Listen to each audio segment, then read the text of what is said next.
देश देशांतर में आपका स्वागत है। मैं हूं कुर्बान अली।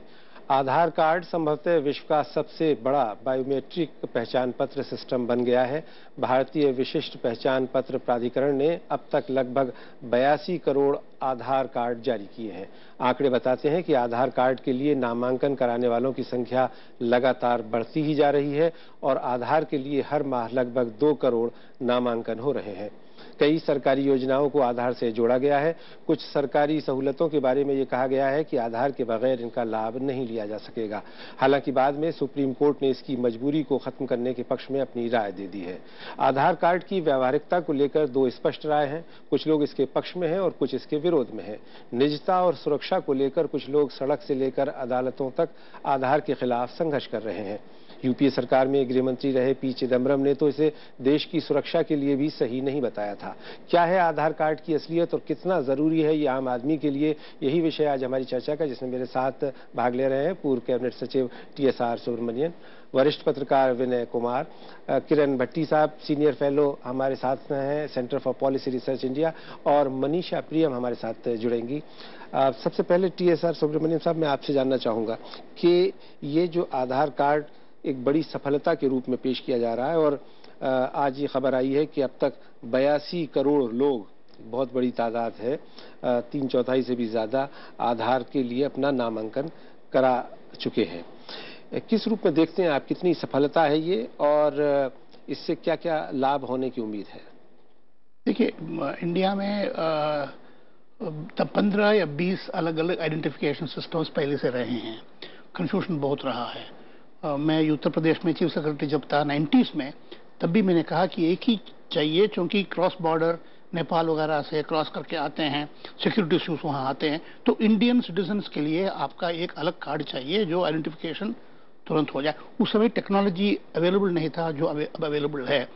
मैं भी क्रिटिक था करीब 3-4 साल पहले तक, लेकिन अभी 2-3 साल में मुझे उसको डिटेल देखने का मौका मिला। आपका नजरिया बदला? हाँ, बदला है। मैं समझ रहा हूँ मेनली ये है कि देहात में जब मनी ट्रांसफर्स होते हैं, बैंक ट्रांसफर्स होते हैं और डिस्ट्रीब्यूशन होता है, नरेगा जो भी योजना हो, तो जबरदस्त 30, 40, 50, 60% लीकेज हुआ करता था।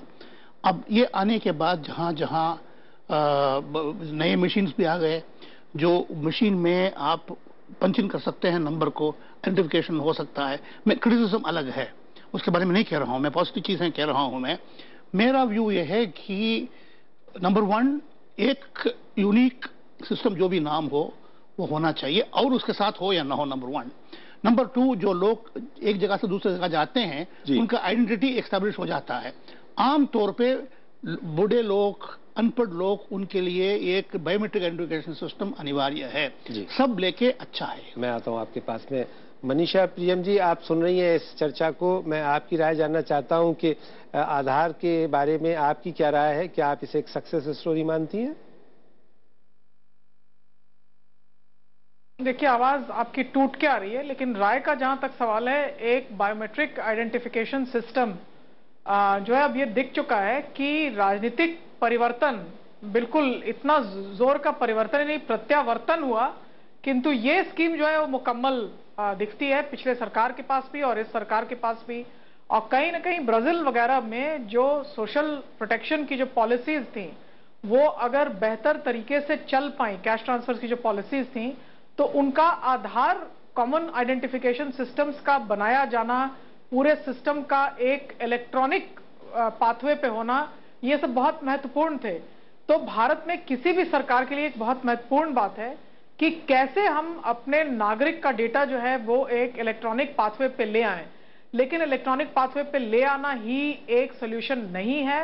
कई और बातें हैं जो नागरिकता के नियम और कानून की बात है, उसमें आप कैसे भेद करेंगे कि कौन नागरिक है कौन नहीं है, कैसे भेद करेंगे कि कौन इस स्कीम के लिए एलिजिबल है या नहीं है। तो जो जटिल सवाल हैं, जो सेकंड ऑर्डर क्वेश्चंस हैं, वो अभी भी यक्ष प्रश्न की तरह खड़े रहते हैं वैसे ही। लेकिन अमूमन ये कहना जरूरी होगा कि हम इस बात में सफलता पा चुके हैं कि ज्यादा से ज्यादा और से और नागरिक हमने डेटा कैप्चर में कैप्चर कर लिया है। लेकिन इसी से केवल चेंज हो जाएगा ये कहना सही नहीं है। उसके लिए कई और जो जटिल प्रश्न है, कई यक्ष प्रश्न ठीक है, उन प्रश्नों पर हम चर्चा करेंगे। आपके साथ आता हूं मैं आपके पास। ये प्रश्न अभी भी बरकरार रहता है। कौन नागरिक है कौन बाहरी है, ये बताना भी एक यक्ष प्रश्न बना रहता है। जी, किरण भट्टी साहिबा, आपकी क्या राय है? आप किस रूप में देखती हैं इस आधार कार्ड को? अगर आप इसकी सफलता की बात कर रहे हैं तो मुझे लगता है कि अभी कई प्रश्न खड़े हो सकते हैं, क्योंकि जो जमीनी हालात हैं और जिस तरह के वहां से किस्से निकल के आ रहे हैं, तो ये देखा जा रहा है कि अभी इसमें सफलता प्राप्त करने में भी काफी समय लगेगा। आज के दिन जो है, चाहे वो जैसे आपने कहा नरेगा में इसके इस्तेमाल की बात हुई, उसके लाभ की भी बात हुई, लेकिन हकीकत तो ये है कि वहां पर कई मजदूर हैं जिनके अभी कार्ड नहीं बने हैं, लेकिन क्योंकि ये अनिवार्य हो गया है तो उनके हक उनको नहीं मिल पा रहे हैं, उनको काम नहीं मिल पा रहा है। ये शिक्षा से भी जोड़ दिया गया है और कई खानदान हैं जहां पर इसमें अभी बने नहीं है कार्ड, उनके बच्चों को शिक्षा नहीं मिल पा रही है। तो मुझे लगता है कि इसमें एक मूल सवाल जो अभी तक जिसका जवाब नहीं मिल पाया वो ये है कि इस पूरी प्रक्रिया का, इस आधार कार्ड का ही एक जो है कानूनी आधार अभी तक नहीं बनाया गया है। आप जैसे उसके कि पक्ष में हैं, खिलाफ है, या आपके कुछ रिजर्वेशंस? हाँ, मेरी रिजर्वेशंस हैं, डेफिनेटली रिजर्वेशंस हैं कि आज के दिन जिस तरह से ये चल रहा है कार्यक्रम और जिस तरह से इसको एक तरह से फोर्सफुली इम्प्लीमेंट किया जा रहा है, उसमें कई सवाल उठते हैं। और इस सब चीज की वजह ये भी है कि जो बिल था, यूआईडी का बिल, वो कभी पार्लियामेंट में पारित नहीं हुआ। इनफैक्ट वो रिजेक्ट हुआ था 2010 में और उसके बाद से भी एक बार भी नहीं आया है। तो इसके बहुत सारे लीगल रैमिफिकेशंस हैं और उन सब पे अच्छी तरह से चर्चा नहीं हो पाई है, वो सॉर्ट आउट नहीं हुए हैं, जिसकी वजह से हम नहीं कह सकते हैं कि ये एक सही माने में सफल स्कीम है। ठीक है, विनय कुमार साहब, आप तो काफी लंबे अरसे से यूपीए सरकार को भी कवर करते रहे हैं और अब ये एनडीए सरकार की कामकाज को भी देख रहे हैं। आपको मालूम होगा कि यूपीए में भी इसको लेकर के विरोध थे और बीजेपी ने इसका विरोध किया था, और यशवंत सिन्हा जो वित्तीय स्थायी समिति संसद की, उन्होंने इसे असंसदीय और गैर कानूनी करार दे दिया था। अब बीजेपी सरकार ने पार्टी का जो पहले स्टैंड था उससे यू टर्न लेते हुए अब आज इसकी सक्सेस स्टोरी की बात हो रही है और कहा जा रहा है कि ये बहुत अच्छी स्कीम है। किस रूप में देखते हैं आप सरकार के इस बदलाव? नहीं, ये तो सही है कि पहले बीजेपी ने भी इसका विरोध किया था, मगर अगर आप इसके जेनेसिस में जाएं जी, तो जब कारगिल रिव्यू कमेटी बनी थी तो 1999 में, तो उसके बाद उसमें एक रिकमेंडेशन ये थी कि एक MNIC होना चाहिए, मल्टीपर्पज नेशनल आइडेंटिटी कार्ड, जो कि उस समय के जो होम मिनिस्टर थे, गृह मंत्री थे अडवाणी जी, उनको उनका बड़ा पेट प्रोजेक्ट था ये, और TCS के माध्यम से इसके ऊपर स्टडी भी कराई गई थी, काफी मोटी स्टडी थी, किस तरह से MNIC को इम्प्लीमेंट करेंगे जी। और एक कोई आइडेंटिटी कार्ड होना चाहिए, ये अडवाणी जी का बहुत एक प्रिय सब्जेक्ट था कि किस तरह से हर नागरिक के पास एक पहचान पत्र होना चाहिए, नेशनल आइडेंटिटी कार्ड होना चाहिए जो मल्टीपर्पज हो। ठीक है, उसको आगे ले जाते जब यूपीए की सरकार आई तो उसमें जैसे जो मतभेद उभरे, उसमें चिदम्बरम साहब का कहना था कि नेशनल पॉपुलेशन रजिस्टर वो कॉन्स्टिट्यूशनली वो होना चाहिए लीगली, और ये आधार कार्ड वगैरह से इससे कोई मतलब नहीं है। चंद्रमौली साहब ने भी यही कहा था जी, जब रजिस्ट्रार जनरल ऑफ इंडिया थे। मगर फिलहाल स्कीम चल पड़ी, मगर जो सुप्रीम कोर्ट की और जो जैसे आपने इशारा किया, किरण जी ने भी किया, स्टैंडिंग कमेटी ऑन फाइनेंस थी जिसने इसकी बहुत निंदा की थी और ये भी कहा था कि इसकी कोई स्टैट्यूटरी बैकिंग नहीं है जी। और सुप्रीम कोर्ट ने अपने इंटरिम ऑर्डर में भी कहा था 2013 सितंबर में कि किसी भी नागरिक को अगर कोई सरकारी फायदे मिलने हैं या सरकारी योजनाओं का लाभ मिलना है तो उसके पास आधार कार्ड का ना होना ये कोई मतलब नहीं है इसका, इसमें ये आधार कार्ड नहीं आना चाहिए जी। फिर दूसरा, अभी जो आर्गुमेंट्स हुए थे सुप्रीम कोर्ट में, मार्च में जो ऑर्डर आया 17 मार्च को जो सुप्रीम कोर्ट का, जिसमें सुप्रीम कोर्ट ने बहुत चेतावनी और गुस्से के लहजे में कहा कि इस तरह के अगर कोई घटनाएं आती हैं सामने तो उसके ऊपर हम आधार कार्ड न होने की वजह से नागरिक अधिकार वंचित न किए जाए कि जैसे आपका नेशनल कैपिटल टेरिटरी की जो सरकार थी दिल्ली की, उन्होंने कह दिया कि अगर आपकी शादी रजिस्टर नहीं करेंगे अगर आपके पास आधार कार्ड नहीं है। अब ये क्या फैसला, बॉम्बे हाई कोर्ट के रजिस्ट्रार ने कह दिया सैलरी डिसबर्स नहीं होगी अगर आधार कार्ड नहीं है। अब अगर कोई बैंक में अकाउंट खोलना चाहे वो ठीक है, जो फाइनेंशियल इंक्लूजन की बात सरकार तो आप मानते हैं कि ये सही है, गलत है या क्या है? नहीं, सही है, मगर जैसे सुब्रमण्यम साहब ने शुरू में कहा था कि इलेक्शन कमीशन ने भी पहले कहा था जब गिल साहब थे CEC, तब से ये बात होती जा रही कि क्योंकि इलेक्शन वाला इलेक्टोरल कार्ड जो है हमारा वो भी काफी जनसंख्या को कवर कर चुका, 18 साल से ऊपर की, और निरंतर उसमें अपडेट होता रहता है डाटा। तो एक तो ये था कि उसको भी माना जाए। तो अभी तक जैसे 16 तरह के आइडेंटिफिकेशंस हैं जो माने जाते हैं, मगर आधार का एक पायलट प्रोजेक्ट भी चला था जो डिस्ट्रिक्ट थे, बॉर्डर डिस्ट्रिक्ट्स, उनमें चलाया गया था होम मिनिस्ट्री ने, कि इसके लिए कि कोई वहां से लोग आते हैं जाते हैं तो पता चले कि कौन अनऑथराइज्ड पर्सन है, कोई आपके पास शिप है या नहीं है इनकी। सुब्रमण्यम साहब, अब आपने शुरुआत की थी, अच्छाई बयान की और कहा कि पहले आपके भी कुछ रिजर्वेशन थे, बाद में आपका की राय बदली और आपने कहा कि ये बहुत अच्छी चीज है। मेरे पास कुछ आंकड़े हैं। ब्रिटेन, ऑस्ट्रेलिया, कनाडा, इन लोगों ने, इन तीनों देशों ने अपने देशवासियों की निजता और सुरक्षा और सम्मान का हवाला देकर इस तरह की योजनाओं को खत्म कर दिया है। हमारे यहाँ सुप्रीम कोर्ट के पूर्व मुख्य न्यायाधीश और जो राष्ट्रीय मानवाधिकार आयोग के अध्यक्ष रहे राजेंद्र बाबू, उन्होंने 2009 में कहा कि ये संविधान की अवहेलना है, क्योंकि संविधान देश के नागरिकों की निजता और सम्मान की गारंटी देता है। फिर यशवंत सिन्हा साहब, वित्तीय मामलों की जो स्थायी समिति के सदस्य थे, उन्होंने अपनी रिपोर्ट में कहा है कि ये गैर कानूनी है। और इस तरह की चीजें आ रही हैं कि 500 रुपए दे करके कोई बांग्लादेशी अवैध नागरिक भी बनवा सकता है, कोई नेपाली भी बनवा सकता है, कोई पाकिस्तानी भी बनवा सकता है जो अवैध रूप से रह रहा है, और हम फिर उसको एक तरह से नागरिकता का अधिकार दे देते हैं। इन सारी चीजों के मद्देनजर क्या देश की सुरक्षा को कहीं खतरा है? और इस बीच में जो पी चिदम्बरम साहब ने मोंटेक सिंह अहलुवालिया साहब को चिट्ठी लिखी कि देश की सुरक्षा के लिए भी इससे खतरा है, इसको मद्देनजर रखते हुए आप क्या कहेंगे? देखिए, एक सिग्निफिकेंट डिफरेंस इसमें है, ये बायोमेट्रिक है, इलेक्ट्रॉनिक है। हम शिफ्ट कर रहे हैं इस तेजी से, ऑर्डिनरी डीलिंग से। देखिए, इस साल, अगले साल से आपका 1.5 लाख जगह पे 1.5 लाख 2.5 लाख में आप इलेक्ट्रॉनिक फैसिलिटीज आ जाएंगे, मनी ट्रांसफर का, जो ट्रांसैक्शंस नोएडा दिल्ली में कर सकते हैं नंबर 1। नंबर 2, इसको सिटीजनशिप, ये पासपोर्ट के बराबर नहीं है। ये पासपोर्ट में माना जाता है? नहीं, एक सेकेंड, ये एक पर्सनल आइडेंटिटी है। पासपोर्ट में एक और डायमेंशन ऑफ नेशनैलिटी आता है, लेकिन ये यूनिक है कि ये आदमी की नेशनैलिटी में डिस्प्यूट हो सकता है, एक कानूनी विषय है, लेकिन इस किस्म की इस किस्म की हाथ है, ये आदमी है। ये इंपॉर्टेंट मेजर स्टेप है, उसको भूलनी नहीं चाहिए। एक और एडिशनल डायमेंशन चाहिए नागरिक के लिए, सिक्योरिटी लाने के लिए। इंग्लैंड, नॉर्वे छोड़िए, हमारा गरीबी, हमारा ये है क्या है, हमारा 16% पहुंच रहा था हमारी बेनिफिट्स, अभी 80% पहुंच गया, 90% पहुंच गया, इलेक्ट्रॉनिक एज आ गया है। लास्टली, आज के तारीख में अनिवार्यता करेंगे तो गलत है। 3 या 5 साल टाइम देनी चाहिए, जो 82 करोड़ को 120 लास्ट आदमी तक आने का चांस आनी चाहिए। एक स्टेज कब आएगा, ये प्रूफ नहीं है नेशनैलिटी का, ये प्रूफ नहीं है और किसी का, ये प्रूफ ये है कि इस नाम का आदमी, ऐसा हाथ का आदमी एक ही यूनिक है। वो बहुत इंपॉर्टेंट डेवलपमेंट है। ठीक। मनीषा प्रियम साहिबा, आपकी क्या राय है कि क्या इसमें जो ये सुरक्षा के कारण हैं, इनको अनदेखा किया जा सकता है या इनको मद्देनजर रखते हुए इसको और ज्यादा बेहतर बनाया जाना चाहिए? क्योंकि ये अब चूंकि इंटरनेट पे अवेलेबल है, पूरे दुनिया के लिए अवेलेबल होगा, तो हमारी सुरक्षा के लिए भी कहीं ना कहीं खतरा हो सकता है।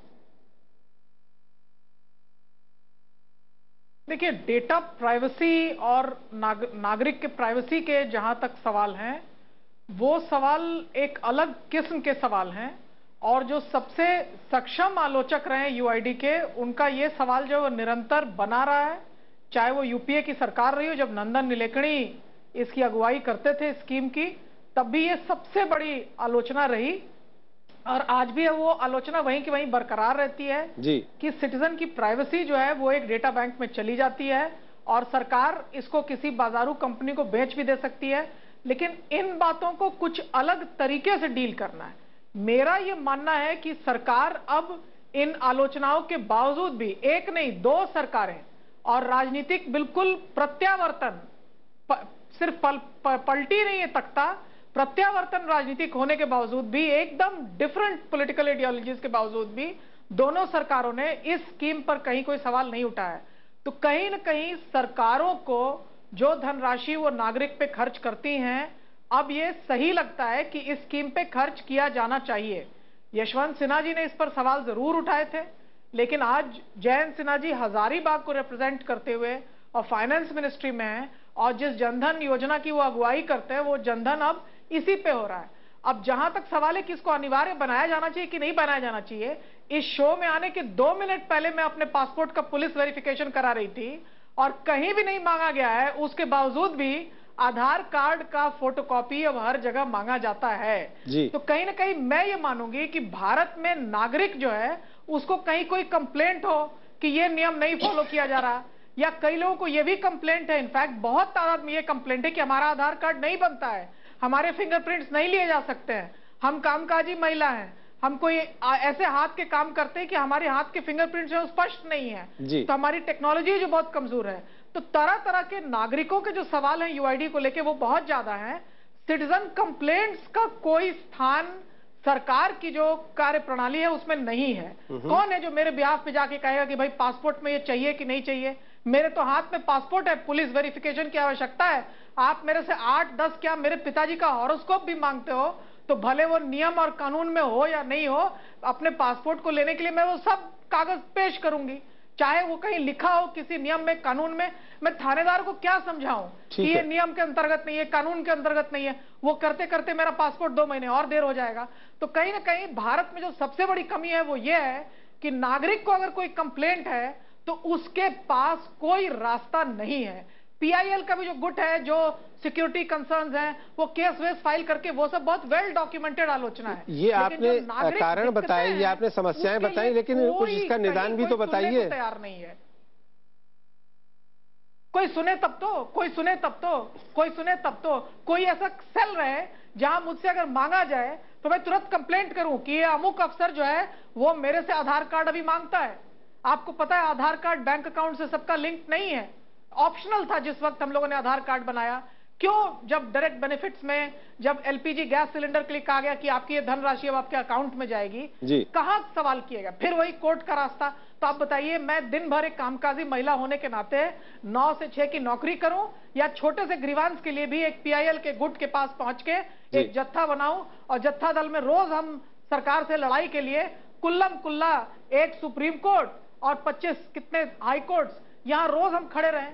कोई और अगर डायरेक्ट बेनिफिट ट्रांसफर टाइप चीजें चल रही हैं या यूआईडी टाइप चीजें जिसमें यूनिवर्सल एनुमरेशन है सिटीजन्स का, तो नागरिक कंप्लेंट्स, सिटीजन कंप्लेंट्स का रिड्रेस का जो काउंटर है वो बिल्कुल गली नाके पे होना चाहिए। कोई तो उठे जो कहे कि अगर मनीषा जी रहिए आप हमारे साथ, हम स्कैन नहीं कर पा रहे तो हो सकता है।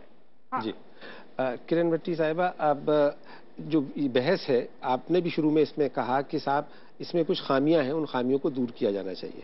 नेशनल पॉपुलेशन रजिस्टर है और उसके जरिए से जो रजिस्ट्रेशन कराया जाता है, एक तरह का आइडेंटिटी कार्ड दिया जाता है, वो है वोटर कार्ड है, और अब पासपोर्ट और बैंक अकाउंट भी इसके साथ में जोड़ा जा रहा है। तो क्या इन सबको मिला करके, जैसा अभी विनय कह रहे थे कि क्या हम एक कोई ऐसा कार्ड या सिस्टम बना सकते हैं जिसके लिए इन सारी चीजों की जरूरत ना पड़े और वही एक यूनिक आइडेंटिटी हो? देखिए, मैं इसमें यूनिक आइडेंटिटी एक होनी चाहिए या नहीं होनी चाहिए, आई थिंक जो आलोचनाएं हैं वो उस मुद्दे को लेकर नहीं है।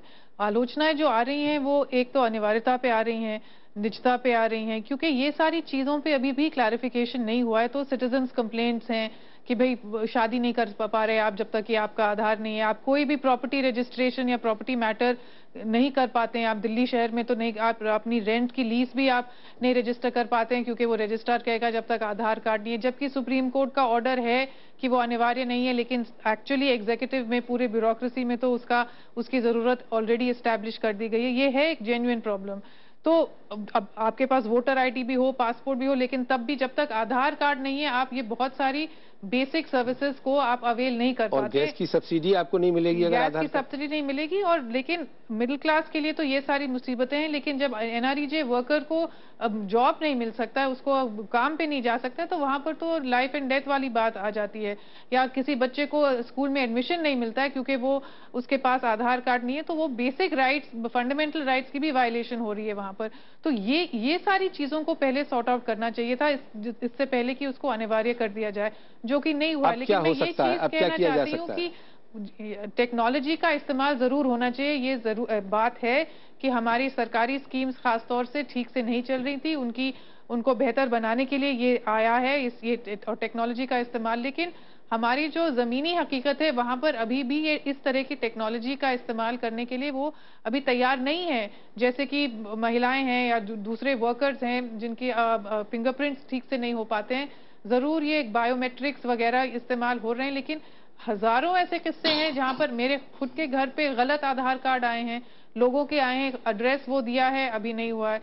तो अभी सुधार किए जाने की जरूरत है, बहुत ज्यादा सुधार की। इसके खुद की इम्प्लीमेंटेशन में इतनी प्रॉब्लम है, तो ये बाकी स्कीमों की इम्प्लीमेंटेशन किस तरह से कर पाएंगे, अभी वो बहुत बड़ा सवाल है। लेकिन ये general push towards technocratic management जो है उसमें अभी हम लोग कहीं फंस रहे हैं और उसके बारे में सोचना भी जरूरी है। विनय कुमार जी, आपकी आखिरी टिप्पणी कि इस सिस्टम को कुछ बेहतर किया जाना चाहिए, खत्म किया जाना चाहिए, ऑब्सोलीट किया जाना चाहिए या जारी रहना चाहिए? नहीं, क्योंकि इतने हजारों करोड़ रुपए इसके ऊपर खर्च हो चुके हैं और 82 करोड़ में जनसंख्या इससे कवर की जा चुकी है। और दूसरा, जैसे मैंने पहले भी बताया कि फाइनेंशियल इंक्लूजन से भी ये जुड़ा है कि बैंकिंग सिस्टम में लोगों में सब्सिडी ट्रांसफर हो सके ठीक लोगों में। क्योंकि सुनामी के वक्त अंडमान निकोबार गया था मैं प्रधानमंत्री के साथ उस समय, तो वहां पर एक ये जेन्युइन प्रॉब्लम थी जब यूपीए की सरकार में होम मिनिस्ट्री में ये देखा गया कि सब्सिडी सुनामी के जो पीड़ित थे, विक्टिम्स जो थे, उनमें सही लोगों तक कैसे आइडेंटिफाई करें और उन तक पहुंचे। तो ये कई सारे मुद्दे जो इससे जुड़े हुए हैं। मगर जहां तक जैसे किरण जी ने कहा कि अनिवार्यता एक तो इसकी नहीं रहनी चाहिए, और दूसरा जब सुप्रीम कोर्ट ने कह दिया, अभी आप बताएं किसी सरकारी ऑफिस में मैं गया तो अब सेल्फ अटेस्ट करके मैंने एक फोटोकॉपी अपना डॉक्यूमेंट दिया आइडेंटिटी का, तो उन्होंने कहा एफिडेविट कहाँ है? तो मैंने कहा एफिडेविट की जरूरत नहीं, क्योंकि प्रधानमंत्री ने तो कह दिया कि आप खुद सेल्फ अटेस्ट कीजिए और ये एफिडेविट की कोई जरूरत नहीं है। तो कहते नहीं, मतलब क्या प्रधानमंत्री के वर्ड की कोई कीमत नहीं है क्या? तब जाके वो माने अधिकारी। तो अगर अवेयरनेस ही नहीं है, सुप्रीम कोर्ट जो कह दे वो तो कानून है ना। जब सुप्रीम कोर्ट ने अनिवार्यता समाप्त कर दी इसकी, तो इसके ऊपर किसी को स्कूल में एडमिशन ना देना या पासपोर्ट ना बनवाना, तो वो गैर कानूनी हुआ ना। सरकार को इसके लिए जरूर कदम उठाने चाहिए। और अभी जो आर्ग्यूमेंट्स हुए थे मार्च में, उसमें गोपाल सुब्रमण्यम जिन्होंने आर्ग्यू किया था, उन्होंने ये भी कहा कि ये जो डाटा जा रहा है वो आउटसोर्स कर दिया सरकार ने, तो किनके हाथों में ये डाटा जा रहा है? तो उसमें निजता का सवाल बहुत महत्वपूर्ण है, मैं समझता हूं। मगर जो सवाल आपने उठाया कि इसको समाप्त कर देना चाहिए, मैं नहीं समझता कि इसको समाप्त कर देना चाहिए। मगर टीथिंग प्रॉब्लम्स हर स्कीम में आती। हमारा इतना बड़ा देश है, इतनी डाइवर्सिटी है यहाँ पर, तो कोई ना कोई प्रॉब्लम जरूर रहेगी, मगर उसको सॉर्ट आउट भी किया जा सकता है, उसको और सरल बनाया जा सकता है। और जिस तरह से इलेक्शन कमीशन अभी तक कहता रहा, इलेक्टोरल रिफॉर्म्स की बात करते हैं, एक कार्ड को लेकर अभी जो इलेक्शन कमिश्नर सीईसी अभी बने नसीम जैदी साहब, उन्होंने भी कहा और पहले ब्रह्मा साहब ने भी कहा कि मतदाता सूची को अपडेट करना, ये जरूरी नहीं कि आपके पास अगर इलेक्टोरल वोटर आइडेंटिटी कार्ड है तो आप वोट दे पाएंगे, क्योंकि आपका नाम मतदाता सूची में नहीं है। तो जिस तरह से वो अपग्रेड कर रहे हैं अपनी टेक्नोलॉजी को, तो उस तरह से इसका भी अपग्रेडेशन समय समय पर बहुत जरूरी है। सुब्रमण्यम साहब, आखिर में बिल्कुल बहुत संक्षेप में कि क्या हम इसे माने कि अब आधार आ चुका है, जम चुका है और ये जरूरत बन गया है देश की? इससे एक स्टेप पीछे जाऊंगा। क्या एक आइडेंटिफिकेशन कार्ड जैसे अमेरिका में सोशल सिक्योरिटी नंबर है, इस किस्म की चाहिए नहीं चाहिए? और वो एसएसएन नंबर फॉरेनर्स के लिए भी है, केवल अमेरिकन का नहीं है। Answer is clear, yes. Number 1, 3 साल पहले 20 करोड़ था, अब 82 करोड़ आया। आज की तारीख में कोई इसको अनिवार्य कहे, बिल्कुल गलत है, कानूनी गलत है। कोई फीड में करेगा, गलतियां बहुत हो रही हैं, ये भी गलत है। लेकिन एक डेट में 5 साल, 3 साल, 10 साल करना देश की हित में है, सबके लिए बेनिफिट है। ये यूनिक आइडेंटिटी कार्ड एक ही चीज नहीं है, कई चीजें हैं, लेकिन इससे ट्रेमेंडस लीप हो जाएगा।